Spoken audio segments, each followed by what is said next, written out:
ونصلي ونسلم على رسوله الكريم اللهم يا نور لك الحمد سرمدا وصل على نورك المنير وآله أبدا يا نور ويا نور النور في كل نور ويا نور قبل كل نور ويا نور فوق كل نور بك النور ومنك النور وإليك النور وأنت النور ونور على كل نور وعلى آله وصحبه أجمعين أما بعد فأعوذ بالله من الشيطان الرجيم ببركة بسم الله الرحمن الرحيم نعرہ تکبیر، نعرہ رسالت، سرکار کی آمد، آقا کی آمد، داتا کی آمد، بہتر کی آمد، زور سے بولو، جو اونچا بولو، نعرہ رسالت۔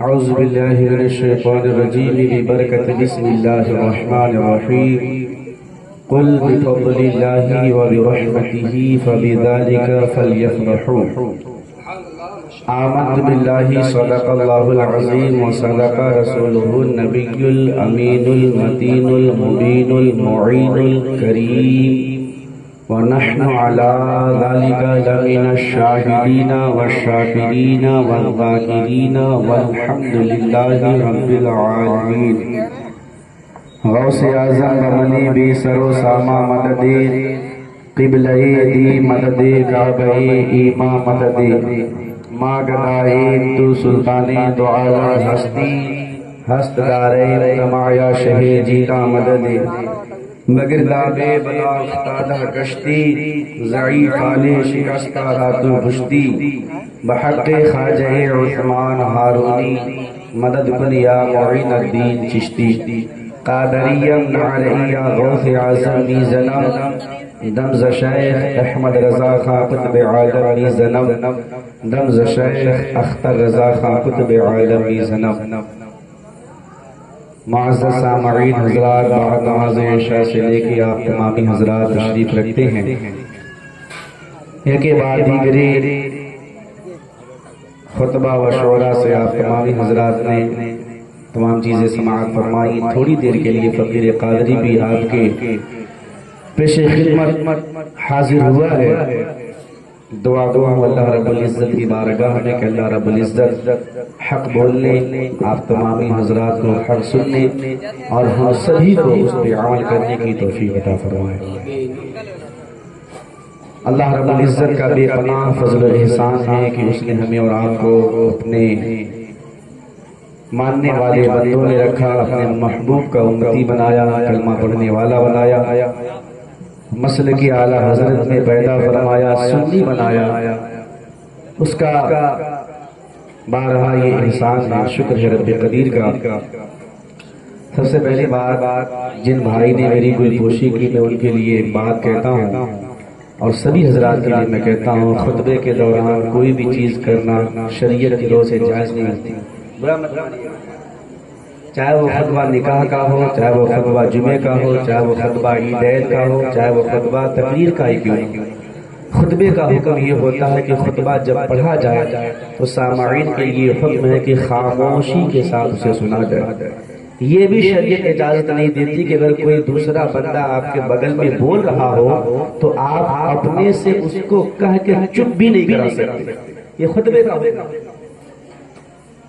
شریعت نے یہاں تک بتلائی بات کہ خطبہ اگر ہو رہا ہو آپ بیٹھ کے خطبہ سن رہے ہیں تب تک اچانک آپ دیکھتے ہیں کوئی اندھا آدمی آ رہا ہے سامنے اس کے کنواں ہے قریب ہے کہ وہ اس کنویں میں گر جائے تو شریعت یہ اجازت نہیں دیتی کہ آپ وہاں سے اس کو چلا کے کہیں کہ تمہارے سامنے کنواں ہے نہیں شریعت حکم یہ دیتی ہے کہ خاموشی کے ساتھ آپ وہاں سے اٹھیں اور جا کر کے اسے بچا سکتے ہیں تو بچائیں اور اس کے آنے والی تکلیف پہ چیز سے اسے دور کریں بیٹھ کے تو اس چیز کا آپ خاص خیال رکھا کریں جب خطبہ وغیرہ پڑھ لیا جائے اس کے بعد آپ حضرات دلپوشی کریں عزت و تعظیم کریں اچھی بات ہے اپنے علماء کی عزت و تعظیم کرنا اللہ تبارک و تعالیٰ اس کے صدقے آپ تمام حضرات کو شاد و آباد رکھے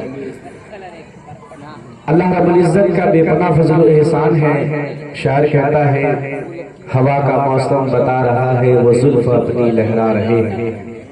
اے بھائی صاحب آپ تقریر کرنے آئے یا تقریر سننے آئے؟ تقریر اگر کرنے آئے تو پھر آپ یہاں آئیے، میں وہاں بیٹھتا ہوں، اور سننے آئے تو پھر خاموشی اختیار کیجیے۔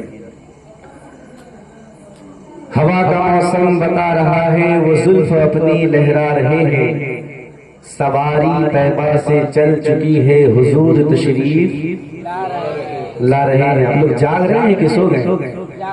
جاگ رہے ہیں۔ ایسا رہے کہ مجھے لگے کہ آپ ہندوستان میں تشریف رکھتے ہیں نہ کہ قبرستان میں۔ ٹھیک ہے، کیونکہ اتنا سناٹا تو وہیں آپ کو معلوم یہاں پر بیٹھے ہیں تو یہ جو سبحان اللہ ماشاء اللہ کی صدائیں آپ کو لگانے کے لیے کہی جاتی ہے، یہ آپ کو آپ کے نام اعمال میں اضافے کے لیے کہی جاتی ہے۔ ہوا کا موسم بتا رہا ہے وہ زلف اپنی لہرا رہے ہیں، سواری طیبہ سے چل پڑی ہے حضور تشریف لا رہے ہیں۔ ہزار عیدیں جب آئی اس دنیا میں، ان عیدوں پر یہ عید قربان کہ نثار تیری چہل پہل پر ہزار عیدیں ربیع الاول، نثار تیری چہل پہل پر ہزار عیدیں ربیع الاول، سوائے ابلیس کے جہاں میں سبھی تو خوشیاں منا رہے ہیں، اور ملک سجا کر درود لب پر فلک پر خوشیاں منا رہے ہیں۔ ملک فرشتہ، فلک آسمان، ملک سجا کر درود لب پر فلک پر خوشیاں منا رہے ہیں۔ پڑھو مسلمان درود کلمہ حضور تشریف لا رہے ہیں، ملک سجا کر درود لب پر فلک پر خوشیاں منا رہے ہیں۔ پڑھو مسلمان درود کلمہ حضور تشریف لا رہے ہیں۔ حلیمہ دائی کا پیارا آنگن جہاں پہ گزرا نبی کا بچپن، حلیمہ دائی کا پیارا آنگن جہاں پہ گزرا نبی کا بچپن، وہ دیکھو سوئے ہیں پیارے آقا فرشتے جھولا جھولا رہے ہیں، وہ دیکھو سوئے ہیں پیارے آقا فرشتے جھولا جھولا رہے ہیں۔ اور یہ رال حق کا مزدہ ہے وہ جلوہ بار ہوتا ہے، یہ رال حق کا مزدہ ہے وہ جلوہ بار ہوتا ہے۔ محمد مصطفیٰ کا جس گھڑی دیدار ہوتا ہے، اور درود پاک پڑھ کے اے آدمی آپ سو جاؤ، درود پاک پڑھ کے اے آدمی آپ سو جاؤ، سنا ہے خواب میں سرکار کا دیدار ہوتا ہے، سنا ہے خواب میں سرکار کا دیدار ہوتا ہے۔ تو آئیے حضرات ہم اور آپ مل کر سب سے پہلے گنبد خضرا کے حسین فضاؤں میں آرام فرمانے والے آقا، آقائے نامدار، مدینے کے تاجدار، دونوں عالم کے غمگسار، مصطفیٰ جان رحمت، شمع بزم ہدایت، کعبے کے بدر الدجا، طیبہ کے شمس الضحیٰ، فاطمہ کے بابا، عبداللہ کے لخت جگر، جناب آمنہ کے نور نظر، حسنین کے نانا، ہمارے اور آپ کے آقا لمبے لمبے ہاتھوں سے بھیک دینے والے، ہمیں اور آپ کو بروز حشر جام کوثر پلانے والے، ہمارے اور آپ کے ادھوری قبر میں کام آنے والے، ہمارے گناہوں کو بخشوا کے ہمیں جہنم سے آزاد کرا کے جنت میں داخلہ فرمانے والے، آقائے نامدار، مدینے کے تاجدار، جناب احمد مجتبی محمد مصطفیٰ صلی اللہ علیہ وسلم کی بارگاہ بے پناہ میں درود پاک کی ڈالی، محبت کی تھالی میں سجا کر کے اپنے سرکار تک پہنچائیں، اور پڑھیں بآواز بلند اللہم صلی اللہم صلی علی سیدنا مولانا محمد معدن الجود والکرم وآلہ وبارک وسلم، صلو علیہ صلاۃ دائما صلاۃ السلام علیک یا حبیبی یا رسول اللہ صلی اللہ علیہ وآلہ وسلم۔ عزیزان محترم، آپ کی محبت کا یہ تقاضا ہے کہ آپ اسی رات میں اس محفل پاک میں بیٹھے ہوئے ہو۔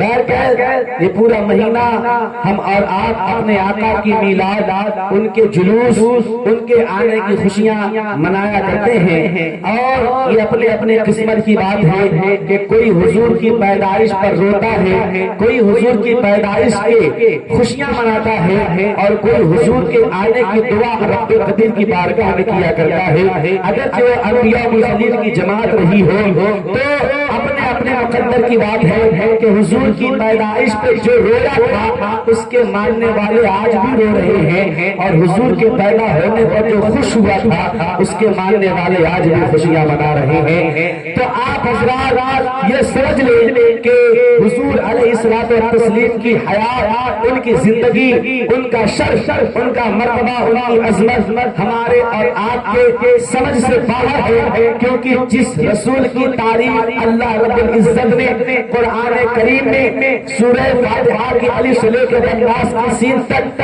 فرما دی ہے، اس قرآن پاک کی تعریف کے آگے ہمارے گناہگار لب و لہجے سے آقا کی تعریف و توصیف کیا بیان ہو سکے۔ بس یہ خدا کی توفیق، اس کے رسول کی عطا، پیر و مرشد کی نگاہ کرم، آپ تمام حضرات کی دعائیں شامل حال ہوا کرتی ہے کہ ہم اور آپ کچھ اپنے آقا کا ذکر سن لیتے ہیں اور کچھ سنا دیا کرتے ہیں۔ دیکھیں ایک بات میں آپ کو بتاؤں، اگر ہم اور آپ اپنے نبی کا ذکر کریں، چرچا کریں، ان کو ان کی سیرت پر، ان کی زندگی پر، ان کے لائف آف ہسٹری پر بات کریں تو دنیا تو یہ کہے گی نا یہ مسلمان ہے، اپنے نبی کو مانتا ہے، ان کا کلمہ پڑھتا ہے، ان کا لایا دین فالو کرتا ہے، ان کا لایا قرآن پڑھتا ہے، ان کے بتائے سے خدا کو مانتا ہے، تو یہ گویا کے نبی ہے۔ تو اپنے پیشوا کی تو سبھی تعریف کرتے ہیں۔ عیسیٰ علیہ السلام کا ماننے والا جناب عیسیٰ کی تعریف کرے گا، موسیٰ پیغمبر کا ماننے والا جناب موسیٰ کی تعریف کرے گا، کرسچن ہو، یہودی ہو، ہندوازم ہو، ہر مذہب کا ماننے والا اپنے مذہب کے پیشوا کی تعریف کرے گا۔ یہ تو ایک کامن بات ہے، یہ ایک لاجیکلی بات ہے، یہ ایک کمپلسری بات ہے کہ جو جس کا ماننے والا ہوتا ہے اس کا تعریف کیا کرتا ہے۔ وہ ایک کہاوت نہیں کہ جو جس کا کھاتا ہے اس کا، لیکن میرے نبی کی شان آپ تو یہ مانتے ہیں نا کہ ان کی شان تمام لوگوں میں سب سے افضل اعلیٰ ہے۔ اللہ نے وہ شان عطا فرمائی میرے نبی کو کہ میرے نبی کی تعریف صرف ان کا کلمہ پڑھنے والا ہی نہیں بلکہ میرے نبی کی تعریف جو ان کا کلمہ نہیں پڑھتا وہ بھی کیا کرتا ہے۔ آپ کو میں بتاؤں، یہاں پر کچھ کالج اور اسکول میں پڑھنے والے اسٹوڈنٹ بھی بیٹھے ہوں گے جنہوں نے سائنس کی دنیا میں اپنے قدم کو رکھ کر کے سائنس کی کچھ باتیں آپ نے سیکھی ہوگی۔ سائنس کی دنیا میں ایک سائنسداں کا نام لیا جاتا ہے، بہت بڑا سائنسداں تھا جس کا نام تھا مائیکل ہارٹ۔ مائیکل ہارٹ ایک بہت بڑا سائنسداں تھا۔ امریکہ کے اندر ایک شادی کی تقریب تھی۔ اپنے نبی کی شان سنو مغاری کے مسلمانوں کہ تم جس نبی کا کلمہ پڑھتے ہو اس نبی کی شان کیا ہے۔ یہ میرے بھائی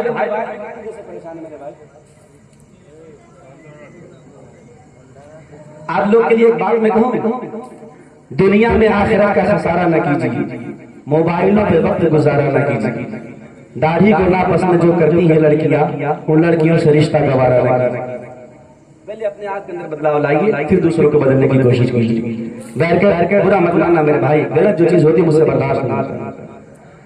بیٹھ کے اپنے نبی کی شان آپ سننے بیٹھے ہو، سنو جس نبی کا تم کلمہ پڑھتے ہو اس نبی کی شان سنو۔ مائیکل ہارٹ بہت بڑا سائنسداں، ریسرچ کا سائنس کا ماننے والا، امریکہ کے اندر ایک شادی تھی، شادی کی تقریب میں بڑے رئیس لوگ، بڑے پڑھے لکھے لوگ، بڑے باعث والے، بڑی صلاحیت کے مالک، بڑے فلسفہ منطق کے جاننے والے سب کی حاضری ہوئی تھی۔ آپ جانتے ہیں بڑے لوگوں کی تقریب ہوتی ہے، اس میں بڑے لوگ شامل ہوتے ہیں، چھوٹے چھوٹے تقریب ہوتی ہے اس میں چھوٹے شامل ہوتے ہیں۔ جیسے آپ نے کچھ دن پہلے سوشل میڈیا کے ذریعے سے جانا ہوگا کہ امبانی صاحب نے اپنے بیٹے کی شادی کی، بڑے بڑے لوگوں کو بلایا تھا۔ اسی طرح سے امریکہ کے اندر ایک شادی تھی، اس شادی کی تقریب میں دنیا کے بڑے مہان لوگ پہنچے ہوئے تھے۔ اس مہان لوگوں میں اسی مہان لوگوں میں یہ مائیکل ہارٹ بھی پہنچا ہوا تھا۔ جب سارے لوگ اکٹھا ہوئے تو سب لوگ اکٹھا ہو کر ہر ایک کی مہانتا پر گفتگو کرنے لگے۔ اس میں عیسائی بھی تھے، کرسچن بھی تھے، یہودی بھی تھے، ہر مذہب کا ماننے والا تھا۔ تو ہر مذہب کا پیشوا کہتا میں موسیٰ پیغمبر کو مانتا ہوں، موسیٰ پیغمبر کو میرے رب نے وہ طاقت دی تھی، وہ اگر زمین پر لاٹھی مار دیتے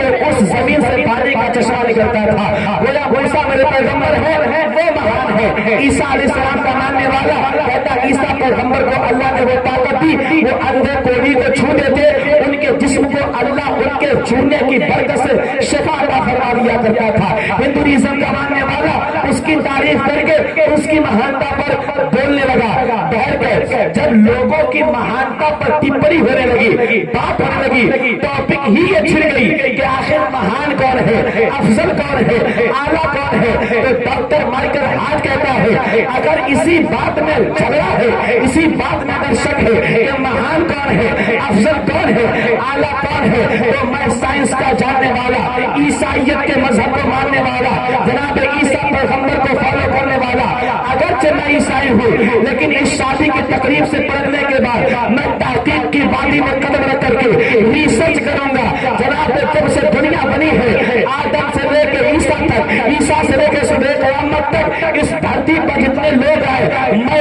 ان لوگوں میں سے 100 لوگوں کو نکالوں گا اور ان 100 لوگوں میں سے سب سے پہلا نمبر اس کو دوں گا جو ان 100 لوگوں میں بھی سب سے زیادہ مہان ہوگا, سب سے زیادہ بہتر ہوگا. میرا شادی کی تقریب ختم ہوئی, سارے لوگ اپنے اپنے گھر گئے. ڈاکٹر مائیکل ہارٹ آئے, یہ جو ہے ریسرچ کی دنیا میں قدم انہوں نے رکھا, اس دنیا سے کٹ کر کے تحقیق کی وادی میں قدم رکھا اور لوگوں کی زندگی کو کھنگالنا شروع کیا, ریسرچ کرنا شروع کیا. اور جب ریسرچ کرتے جا رہے ہیں, ریسرچ نکالتے جا رہے ہیں, 100 لوگ کو جمع کر دیا اور ایک کتاب لکھ ڈالی اور اس کتاب کا نام دا بک 100 رکھا اور اس دا بک 100 کے اندر 100 لوگوں کو جمع کیا. ان 100 لوگوں میں سب سے پہلا نام جس ہستی کا انہوں نے دیا, دنیا یہ سوچ رہی تھی کہ جناب ڈاکٹر مائیکل ہارٹ عیسیٰ علیہ السلام کے ماننے والے ہیں, وہ عیسیٰ علیہ السلام کا نام پہلے نمبر پر دیں گے. تو کسی نے سوچا تھا کہ نہیں وہ اگرچہ عیسائی ہے مگر کرسچن مذہب زیادہ پسند کرتے ہیں, اگرچہ وہ عیسائی ہے یہودی مذہب زیادہ پسند کرتے ہیں, وہ یہودی مذہب کے ماننے والے جناب موسیٰ کا نام پہلے نمبر پر دیں گے, کوئی کہتا آدم کا نام پہلے نمبر پر دیں گے. سب یہ سوچ رہے تھے, کوئی سوچ رہا تھا ابراہم لنکن کا نام پہلے ہوگا, کوئی سوچ رہا تھا نیوٹن کا نام پہلے ہوگا, کوئی سوچ رہا تھا چارلس بیبل کا نام پہلے ہوگا, کوئی سوچ رہا تھا بڑے بڑے سائنسداں گزرے ہیں اور مائیکل ہارٹ بھی بہت بڑے سائنسداں ہیں, تو ہو سکتا ہے وہ سائنس والوں کا نام پہلے نمبر پر دے.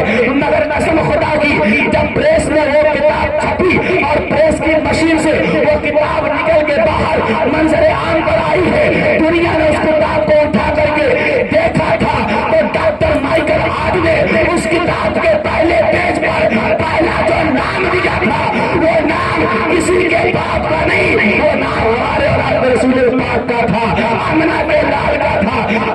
ڈاکٹر مائیکل ہارٹ نے یہ تحقیق کر کے دنیا کو بتا دیا, دنیا کے لوگوں سن لو, اگرچہ میں عیسائی مذہب کا ماننے والا ہوں مگر پھر بھی میری نظر میں سب سے مہان کوئی ہے تو محمد کی ذات کا کوئی,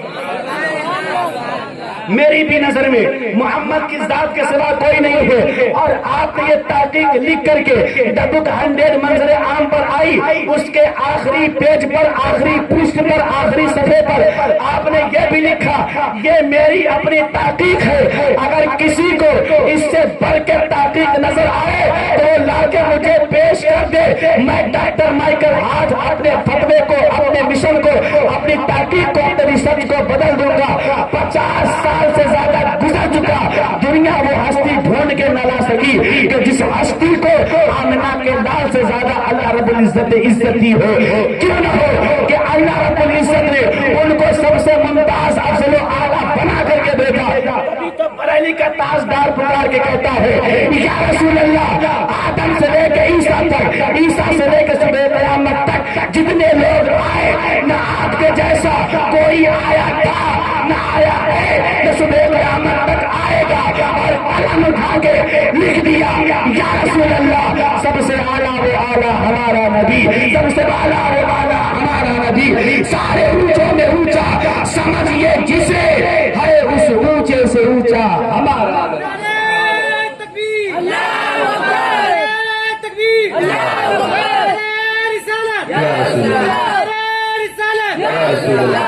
یہ میرے اور آپ کے آقا کی شان ہے, مصطفیٰ کی ذات ہے, ہمارے اور آپ کی ملاقات ہے, تب یہ حسین رات ہے, تب میرے اور آپ کے آقا کی بات.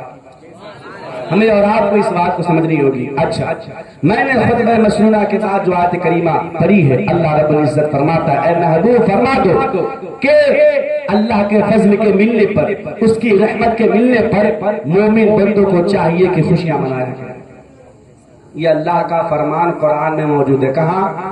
قرآن میں موجود ہے. اور قرآن کون سی کتاب ہے؟ میں اسی لیے کہتا ہوں میرے بزرگوں اور دوستوں, تحقیق کی وادی میں قدم رکھ کر اگر کوئی ریسرچ کرتا ہے اس کو مصطفیٰ جان رحمت سے لاجواب انسان اس دھرتی پر نظر نہیں آتا ہے. اس لیے کہ بڑے بڑے سائنسدانوں کا میں نے ریسرچ پڑھا ہے, وہ کہتے ہیں کہ سارے سائنسداں آج اپنا دامن پسارے محمد کا پتہ پوچھ رہے ہیں. مجھ سے کسی نے کہا ارے مولانا کس دنیا میں آپ زندگی جی رہے ہو, تھوڑا دین کے اندر سے نکل کے باہر آئیے, دیکھیں وگیان نے کتنی ترقی کر لی, سائنس نے کتنی ترقی کر لی, آپ کہاں ہو؟ ابھی آپ اسی نماز روزہ حج و زکات میں الجھے ہوئے ہو. ذرا تحقیق کی وادی میں آئیے, دیکھیں وگیان نے کتنی ترقی کی. میں نے کہا کون سی ترقی کر لی, ذرا مجھے بتانا تو صحیح. اس نے کہا آپ نے دیکھا نہیں, سنا نہیں, سائنس آج ریسرچ کر کے چاند تک جا رہی ہے. میں نے کہا ارے پگلے, تیرے اور میرے میں یہی تو فرق ہے, تو اس کے پیچھے جا رہا ہے جو چاند تک جانے کی کوشش کر رہا ہے, لیکن ہم اس کے پیچھے ہیں جس نے چاند کو اپنے پاس بلا لیا ہے, سورج کو اپنے پاس بلا لیا ہے. اس لیے تو بریلی کے امام کہتے ہیں سورج الٹے پاؤں پلٹے چاند اشارے سے ہو جا,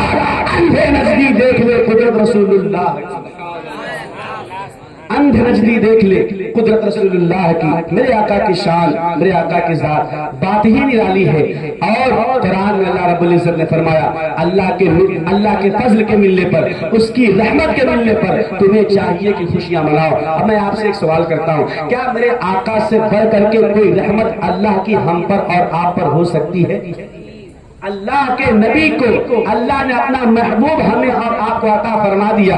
میں آپ کو ایک بات بتاؤں, عیون الحکایات ایک کتاب ہے, اس کتاب کے اندر ایک قصہ درج ہے. وہ قصہ کیا ہے؟ زمین اور آسمان کے بیچ ایک زمانے تک ڈیبیٹ ہوتا رہا. ڈیبیٹ یعنی مناظرہ, بحث و مباحثہ ہوتا رہا. کس بات پر؟ زمین یا آسمان سے کہتی کہ اے آسمان میں تجھ سے بہتر ہوں, میں تجھ سے اعلیٰ ہوں, میں تجھ سے افضل ہوں. آسمان کہتا نا زمین میں تجھ سے بہتر ہوں, میں تجھ سے اعلیٰ ہوں, میں تجھ سے گریٹ ہوں, میں تجھ سے مہان ہوں. تو زمین پوچھتی اے آسمان تو مجھ سے مہان کیسے ہے؟ آسمان کہتا دیکھ میرے اندر اعلیٰ علیین کی فوج ہے, میرے اندر ملکوتی فوج ہے, میرے اندر فرشتے رہا کرتے ہیں. زمین نے کہا میرے اندر انسان رہا کرتے ہیں. آسمان نے کہا میرے اندر ستارے ہیں. تو زمین نے کہا میرے اندر اللہ کا پرندہ رہا کرتا ہے, اللہ کے چوپائے رہا کرتے ہیں.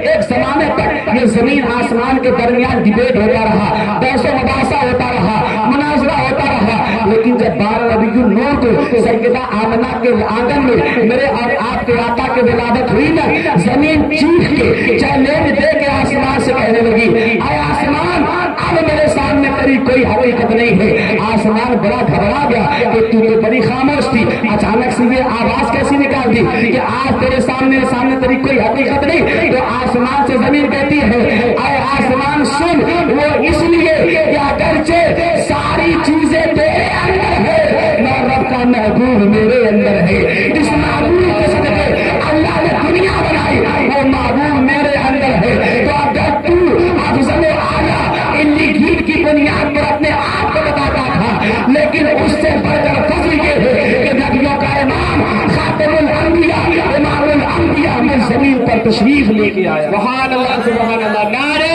تکبیر, نعرہ رسالت, سرکار کی آمد, رمضان کی آمد, نعرہ تکبیر, نعرہ رسالت. اور دیکھیں جب میرے آقا پیدا ہوئے, عبد المطلب میرے آقا کے دادا آقا کو گود میں لیے, لے کر کے چل پڑے کہاں؟ خانہ کعبہ کی طرف. اب عبد المطلب کا بیان ہے میں اپنے پوتے محمد کو لے کر کے کعبے کی طرف جا رہا تھا, لیکن میرے دیکھنے میں یہ محسوس ہو رہا تھا کہ میں اپنے پوتے محمد کو لے کر کعبے کے قریب جا رہا ہوں یا کعبہ خود میرے پوتے محمد کے قریب آ رہا ہے, یا کعبہ خود میرے پوتے محمد کے قریب آ رہا ہے. اتنا کہنا تھا تب تک بریلی کا تاجدار پکار کے کہتا ہے جن کے سجدے کو محراب کعبہ جھکی ان بھروں کی لطافت پہ لاکھوں سلام. اس بریلی کے امام نے یہ پکار کر کے کہا یا رسول اللہ جب آپ کی پیدائش صبح صادق کے وقت مکہ شریف میں ہوئی تو بریلی کے تاجدار کہتے ہیں صبح طیبہ میں ہوئی بنتا ہے بارہ نور کا صدقہ لینے نور کا آیا ہے تارا نور کا میں گدا تو بادشاہ بھر دے پیالہ نور کا نور دونا میرا بیدار صدقہ نور کا اور تیری نسل پاک میں ہے بچہ نور کا نور تیرا سب گھرانہ نور کا سبحان اللہ نور تیرا سب گھرانہ نور کا اور اپنے نبی کی شان اپنے آقا کی عظمت ان کی شان ہم اور آپ کیا بیان کریں ارے جس کی شان میں اللہ نے جس کی تعریف میں پورا قرآن بھرا رکھا ہے میں نے قرآن سے آقا کی تعریف پوچھنی چاہیے میں نے قرآن سے پوچھا قرآن آقا کا چہرہ بتا قرآن آقا کی تعریف کرتے ہوئے کہتا ہے اے سائل پوچھنے والے تو مصطفیٰ جان رحمت کے چہرے کے بارے میں پوچھتا ہے میں نے قرآن سے کہا قرآن کس نے بھیجا ہے قرآن بھیجنے والا پروردگار ہے لانے والا جبریل امین ہے اس ہستی کے پاس آئی ہے وہ ہستی بانی اسلام جناب محمد رسول اللہ کی ذات ہے ان کے ماننے والے ان کے چاہنے والے چاہے اگر اپنے مذہب کے ہو تو بھی تعریف کرتے ہیں دوسرے مذہب کے ہو تو بھی تعریف کرتے ہیں آج سے کچھ سال قبل پہلے ہندوستان کی وہ شکل صورت اختیار کر دی گئی کوئی کہیں سے اٹھ کر کے میرے آقا کی شان میں بھوگتا ہے کوئی کہیں سے اٹھ کر کے آقا پر لب کشاری کرتا ہے میں کہتا ہوں کوئی مسلمان کی بے وقوف اور میرے آقا کی زندگی پر پری کر کے اپنے جان کے دشمن خود بنی ہوئی ہے تو کئی پنڈت مہاراج جو تھا وہ مہاراشٹر کا اس نے اپنے آقا کی شان میں کہے اور اس سے چند سال پہلے قرآن کے اندر سے 26 آیتیں نکالنے کی بات کرنے والا وہ وسیم رضوی جو اتنا برا موت اور اتنے برے جگہ پر پہنچ چکا ہے کہ اس کو کسی بات کا اندازہ نہیں میں کہتا ہوں اسلام کے پیغمبر پر بھوکنے والے قرآن کی عظمت پر بھوکنے والے اسلام کی عظمت پر بھوکنے والے تم اسی طرح بھوکتے رہو بھوک کر کے جو آج کتوں کا ہوتا ہے کہیں کسی اچھی جگہ میں بے موت مر جایا کرتے ہیں وہی تمہارا حال ہوگا کہ تم بھی اسی طرح کہیں کتے کی موت مر جاؤ گے مگر نہ میرے مصطفیٰ کی شان بتا سکتے ہو نہ عظمت بتا سکتے ہو نہ دین اسلام کی تم بقا کی خاطر تو کچھ تو نہیں کر سکتے اس کے سوال کے لیے بھی تم کچھ نہیں کر سکتے کیونکہ ہمارا ایمان یہ ہے کہ نہ باطل کا لشکر رہے گا مگر عاشق دین سرور رہے گا وہ خود بچ گئے جو مٹانے کو آئے محمد کا چرچا تو بھر گئے سبحان اللہ ان کا بات کرتے ہو کہ ہم معاذ اللہ رب العالمین ان کی بات کر لیں ان کی بات کر لیں اور قرآن سے 26 آیتیں نکال ڈالے ابھی بے وقوف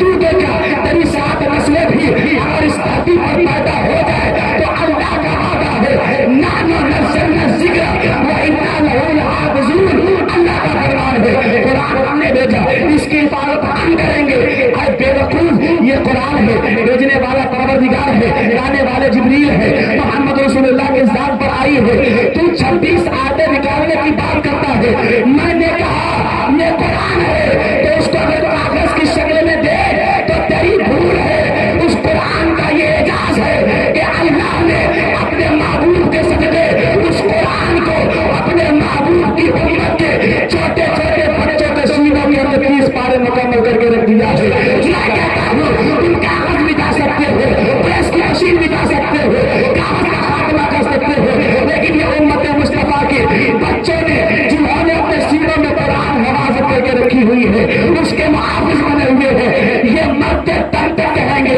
کہ میری زبان کا دانہ منظور ہے لیکن ہے قول محمد قول خدا فرمان نہ بدلا جائے گا بدلے کا زمانہ لاکھ مگر قرآن نہ بدلا جائے گا سبحان اللہ سرکار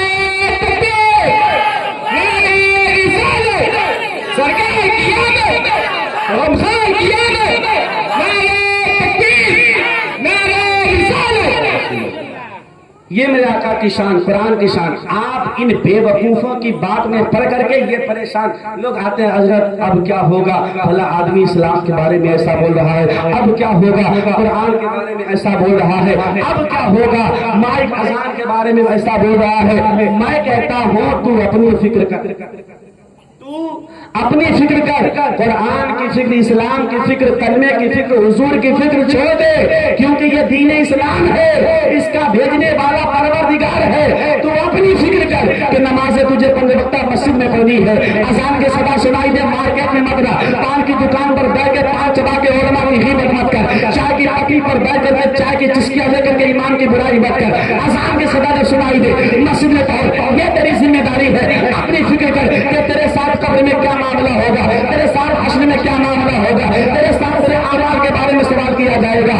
اسلام کی فکر اگر تو کرتا ہے تو صرف آج سے 150 سال پہلے اسی ہندوستان میں برٹش گورنمنٹ کے نام سے انگریزوں نے حکومت کی تھی. ان کا منصوبہ یہ تھا, ان کا مقصد یہ تھا کہ ہم ہندوستان سے اسلام کو مٹا دیں گے, مسلمان کو مٹا دیں گے. آپ نے دیکھا تاریخ 15 اگست 1947 کو اس ہندوستان سے انگریزوں کو جہاں کے ہندوستانیوں نے مار مار کے بھگا دیا.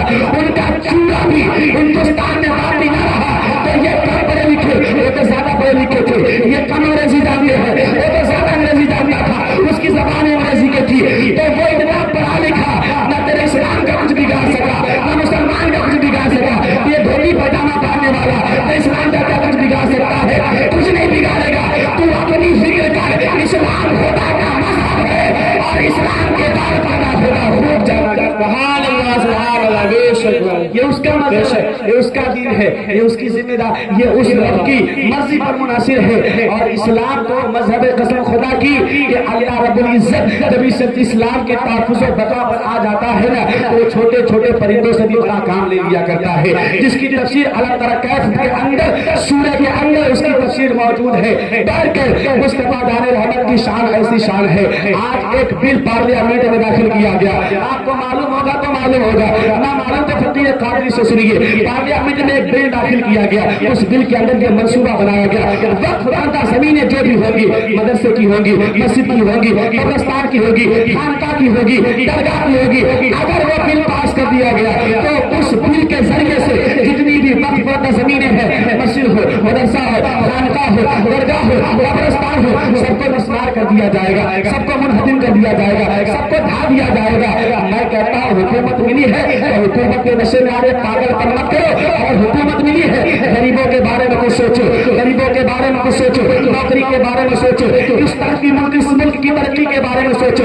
آج سے کچھ سال پہلے ڈاکٹر بھیم راؤ امبیڈکر نے ہندوستان کا سنویدھان لکھ کر کے ہمیں اور آپ کو اس کے آئین پر, اس کے آئین پر چلنے کی تلقین کر کے جا چکے ہیں. تمہیں قانون میں سنشودھن کرنے کی ضرورت نہیں ہے, تم کو قانون بدلنے کی ضرورت نہیں ہے. تم کو سوچنا ہے کہ کسی کے مذہبی معاملات میں دخل اندازی کیوں کرتے ہو, کبھی 3 طلاق کا مدعا اٹھاتے ہو, کبھی مسلمانوں کی مسجدوں پہ حملہ کرتے ہو, کبھی اذان کے لیے مائک کو نکالنے کی باتیں کرتے ہو, کبھی اسلام کی بچیوں کو حجاب ان کے چہرے سے نکالنے کی بات کرتے ہو. میں کہتا ہوں تم کو حکومت ملی ہے, مذہبی معاملات میں چھیڑخانی کرنے کے لیے بھی حکومت ملی ہے. لوگوں کے بھلے کے بارے میں سوچو, لوگوں کے آئین کے بارے میں سوچو, ان کی مستقبل کے بارے میں سوچو.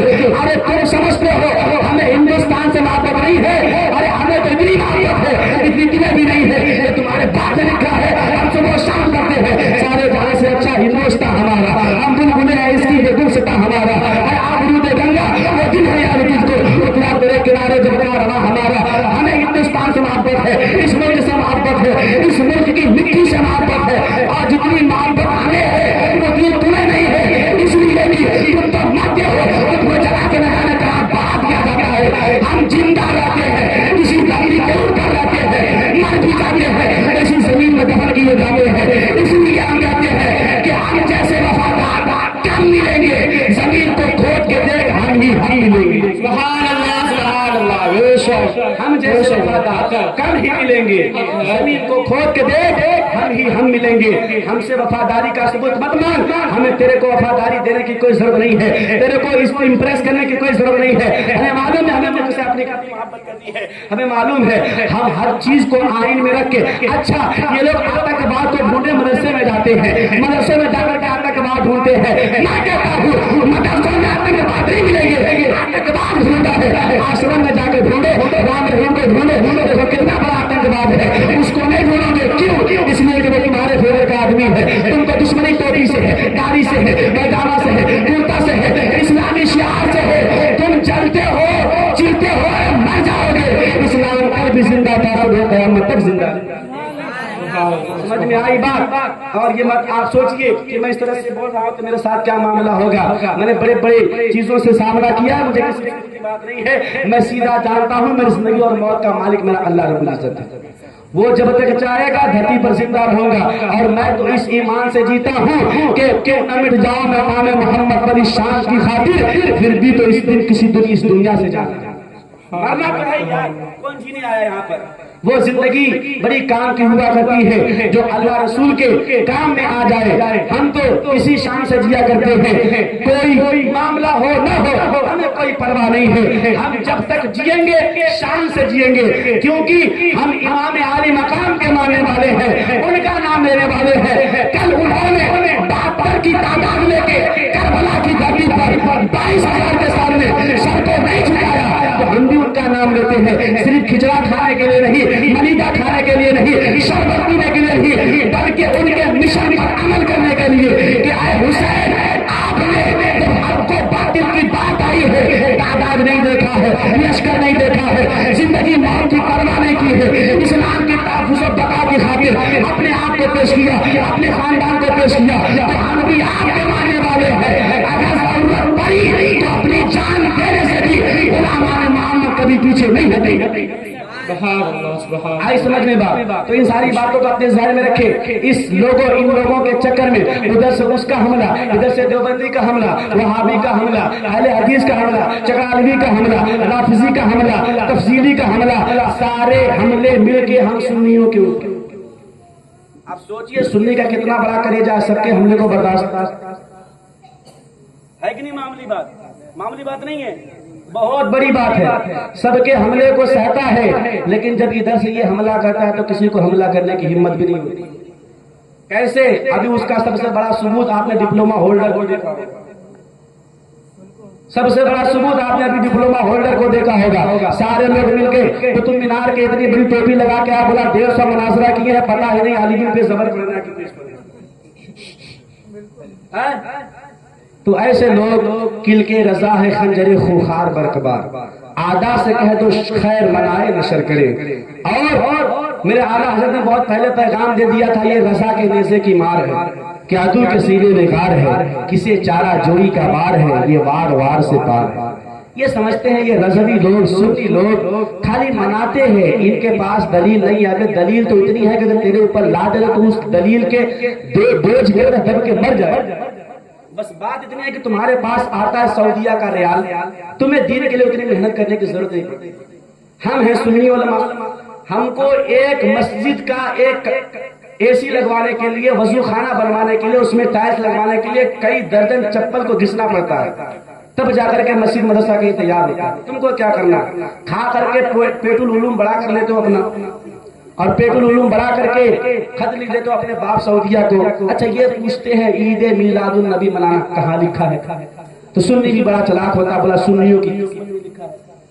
اب یہ پوچھتے ہیں اچھا ان سے پوچھئے یہ نیشنل ڈے جو تمہارا سعودیہ تمہارا باپ ہر سال مناتا ہے، یہ کس حدیث میں لکھا ہے کہ نیشنل ڈے مناؤ؟ تم مناؤ، اچھا میٹھا میٹھا ہپ ہپ کڑوا کڑوا تو تمہارے من کی بات آئے۔ اچھا ان کا جو اہل حدیث اپنے آپ کو کہتے ہیں، ان کا ایک نعرہ ہے، نعرہ کیا جانتے ہیں؟ اہل حدیث کے 2 اصول، فرمان خدا فرمان رسول۔ نعرہ اتنا اچھا ہے، بہت اچھا نعرہ، اہل حدیث کے 2 اصول، فرمان خدا فرمان رسول، اتنا اچھا نعرہ ہے، لیکن سنداس پر چاندی کا ورق چڑھا دیا جائے تو اس کی اصلیت نہیں بدل جاتی، وہ رہتی ہے اندر سے گندگی ہی ہے۔ نعرہ اگرچہ اچھا ہے، کام بالکل اس کے خلاف ہے۔ خلاف کیسے ہے کہ ان کا نعرہ ہے کہ اہل حدیث کے 2 اصول، فرمان خدا فرمان رسول۔ ہم کہتے ہیں نانا تمہارا اگرچہ یہ نعرہ ہے، عمل تمہارا یہ نہیں ہے، عمل ہمارا یہ ہے کہ اہل حدیث کے 2 اصول، خود اللہ خود رسول، سب قانون اپنے سے بنا دو۔ اگر تم کہتے ہو کہ اچھا یہ حدیث کا حوالہ مانتے، بولتے ہیں کہ صحابہ نے کبھی میلاد نہیں منایا، اچھا تم صحابہ کی ہی مان لو، یہ اہل اسٹیج اہل ذمہ دار اہل علم بیٹھے ہوئے، ان کی توجہ تھوڑی سی، صحابہ کی تم مان لو۔ جناب عمر رضی اللہ تعالی عنہ نے اپنے دور میں، اپنے دور خلافت میں 20 رکعت تراویح بانماز جماعت ادا کروائی، یہ حدیث میں موجود ہے مصنف ابن ابی شیبہ کے اندر، جو مصنف ابن عبد الرزاق ہے، امام بخاری کے استاذ ہیں، اس میں یہ حدیث موجود ہے کہ جناب عمر رضی اللہ تعالیٰ عنہ کے دور خلافت میں انہوں نے خود 20 رکعت تراویح با جماعت کا نیم قانون اصول بنایا، اور عمر کے زمانے سے لے کے آج تک امت 20 رکعت تراویح پڑھتی ہے۔ یہ کتنا پڑھنا؟ 8 رکعت کتنا پڑھتے ہیں؟ اچھا، ان کو کوئی بھی چیز ہو بہت اچھا لگتا ہے، عبادت میں بہت شارٹ کٹ مارتے ہیں. کتنا شارٹ کٹ مارتے ہیں معلوم ہے آپ کو؟ تراویح 8 رکعت پڑھتے ہیں. اس لیے میں کہتا ہوں سنیوں، 8 رکعت والوں کو اپنی مسجد میں مت گھسنے دیا کرو، کیونکہ تم پڑھو گے 20 رکعت، وہ پڑھے گا 8 پڑھ کے نکل جائے گا. تم جب نکلو گے 20 پڑھ کے، اس کے بعد تم کو تمہاری چپل نہیں ملے گی. تم سوچو گے چپل کہاں گئی؟ دھیان لگا جو 8 رکعت پڑھ کے گیا وہی لے کے بھاگا، جو 8 رکعت پڑھ کے نکلا وہی لے کے. اس لیے ان کو مسجد میں گھسنے مت دو. اچھا، مجھ سے ایک شخص نے سوال کیا کہ حضرت آپ دیوبندی کے پیچھے نماز دیوبندی کے پیچھے نماز کیوں نہیں پڑھتے؟ میں نے کہا بھائی نماز مجھے پڑھنی ہے، میں اپنے رب کے لیے پڑھتا، تجھے کیا پرابلم ہے؟ کہنے بتائیے کیوں نہیں پڑھتے؟ میں نے کہا اچھا دیکھ، اگر تو پوچھتا ہے تو بتاتا ہوں. اللہ نے 2 چیزیں عورت کو نہیں دی. پہلی چیز کیا ہے کہ نبوت اللہ نے عورت کو نہیں دی، یعنی کوئی بھی عورت نبی نہیں. جتنے بھی نبی آج تک مرد ہے، خلیفہ کوئی عورت نہیں بنی. جتنے بھی خلیفہ بنے، چاہے ابوبکر صدیق، عمر فاروق اعظم، عثمان غنی، مولا علی، امام حسن، یہ خلفائے راشدین کی خلافت بنی، سارے مرد تھے، عورت کوئی بھی خلیفہ نہیں بنی. تو دیکھ، یعنی امامت اللہ نے عورت کو نہیں دی، خلافت اللہ نے عورت کو نہیں دی. اب میں اللہ کا بندہ، تو بندے کی نماز بندے کے پیچھے ہوا کرتی ہے، نہ کہ بندے کی نماز بندی کے پیچھے ہوا کرتی ہے. بندی تو بندے کی نماز بندے کے پیچھے، نہ کہ بندے کی نماز بندی کے پیچھے. اور کہا میں اللہ کا بندہ، اور تو کہاں دیو کی بندی، اور دیو کے معنی شیطان. تو آپ بتائیے اللہ کے بندے کی نماز شیطان کے بندے کے پیچھے ہوگی؟ سیدھی سی بات ہے. اب ان کو سمجھ میں نہیں آتی. دیوبندی کہہ دیجیے تو چڑ جائیں گے، وہابی کہہ دیجیے تو چڑ جائیں گے، ارے حدیث کہہ دیجیے تو چڑ جائیں گے. ارے میرے بھائی، جب تم کو اپنا اس پہ اتنا غرور ہے تو تم چڑتے کیوں ہو وہابی کہنے پر، دیوبندی کہنے پر؟ مجھے بریلوی کہو، اگر 32 انچ کا سینہ ہوتا، کوئی بریلوی کہتا تو 36 انچ کا سینہ ہوتا. 36 انچ کا سینہ. کیوں؟ کیونکہ ہم جانتے ہیں کہ یہ بریلوی لفظ جو یہ حقانیت کی پہچان ہے، سنیت کی جان ہے، ہم سب کی شان ہے، جس کے بانی امام محمد رضا خان ہے،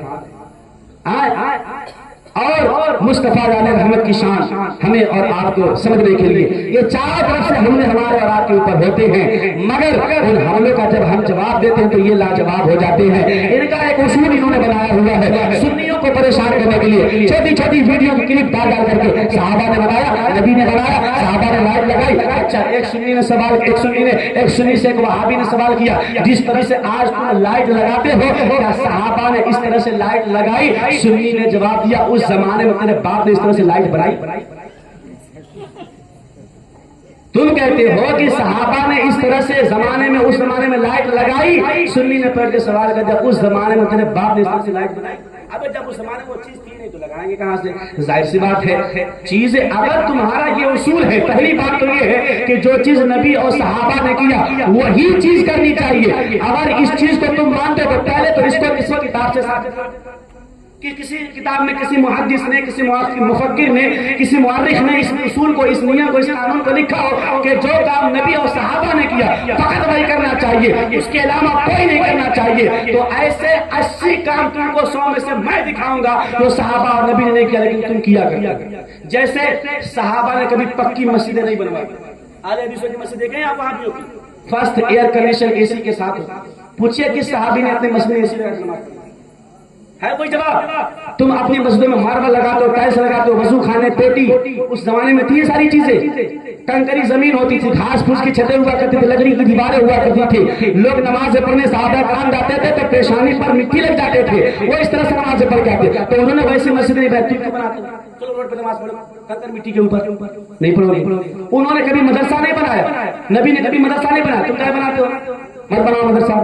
انہوں نے کبھی جلسے نہیں کیے اس طرح سے، جس طرح سے سیرت کے جلسے کر کے مولانا چرچیز کو بلاتے ہو، گندگی کے جو ہے کہ اس بنارس میں آ کر کے گندگی پھیلا کر کے گیا، اس کو بلا کر کے سیرت کے جلسے کرواتے ہو. صحابہ اس طرح سے سیرت کے جلسے تو نہیں کیے. ایسے سینکڑوں کا مائک سے تم اذان دیا کرتے ہو، صحابہ نے کبھی مائک سے اذان نہیں دیا. تم مائک سے تقریر کیا کرتے ہو، صحابہ نے کبھی تقریر نہیں کیا. اچھا، میں ایک دن فیس بک جو ہے چلا رہا تھا تو اس پہ ایک ویڈیو کلپ تھی اور عید میلاد النبی کی. اس میں کسی وہابی نے کمنٹ کیا تھا کہ ہم میلاد اس لیے نہیں مناتے کیونکہ میلاد نبی کے زمانے میں اور صحابہ کے زمانے میں نہیں تھی. تو اس پر ایک سنی کا کمنٹ میں نے پڑھا، مجھے بڑی ہنسی آئی. اس نے کمنٹ کیا تھا کہ تم یہ لکھے ہو کہ جو چیز نبی کے دور میں صحابی کے دور میں نہیں تھا ہم اسے نہیں مناتے. نبی کے دور میں صحابی کے دور میں موبائل نہیں تھا, پھینک اٹھا. ان کے دور میں موبائل نہیں تھا, کیا چلا رہا موبائل.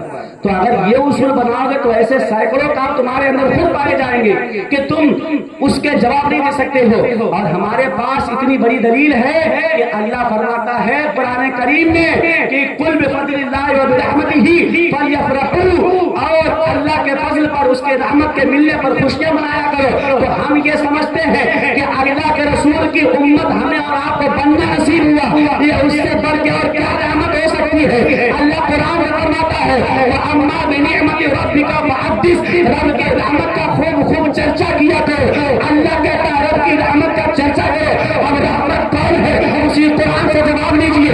قرآن کہتا ہے وَمَا أَرْسَلْنَاكَ إِلَّا رَحْمَةً لِّلْعَالَمِينَ, اے معلوم میں نے آپ کو ساری کائنات کے لیے رحمت بنا کر کے بھیجا ہے. تین دلیل قرآن سے دیا. کسی بھابی اہل حدیث یا کسی دمندی کے مائی کے جان نے اگر دودھ پلایا ہے تو ان آیات کی روشنی میں پیدائش رسول کی خوشیاں منانا غیر ثابت کر دے. تقریر کرنا چھوڑ دوں گا اور تمہارا یہ ماننا 2 سال مناؤ, 4 سال مناؤ, 6 سال مناؤ بند کر دے.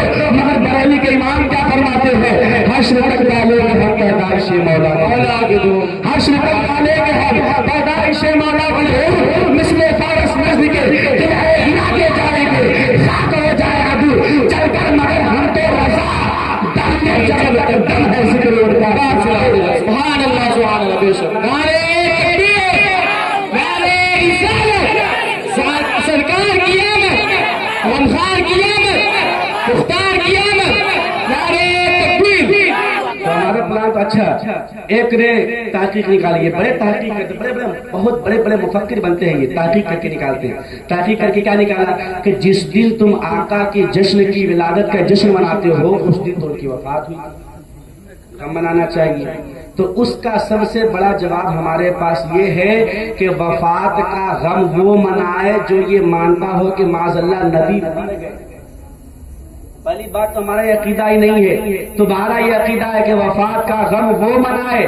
اچھا کچھ لوگ تحقیق کہتے ہیں, تحقیق یہ ہے, تحقیق قطب مینارے پر چل کے بڑا عین غین خا نکال کے سمجھتے ہیں بہت قابل ہے. تم کتنے بڑے قابل ہو, تم میرے سامنے آپ قاعدہ بغدادی پڑھاؤ گے, پڑھ نہیں قاعدہ بغدادی تم نہیں پڑھ پاؤ گے. ڈپلوما ہولڈر سے عربی کی عبارت نہ پڑھی گئی, تم سے کیا پڑھا جائے گا. پیر کیا یہ بڑے تحقیق یہ ہے 9 تاریخ کو حضور پیدا ہوئے. ارے میرے بھائی تو جھگڑا کیوں ہے, ہم 12 کو مناتے,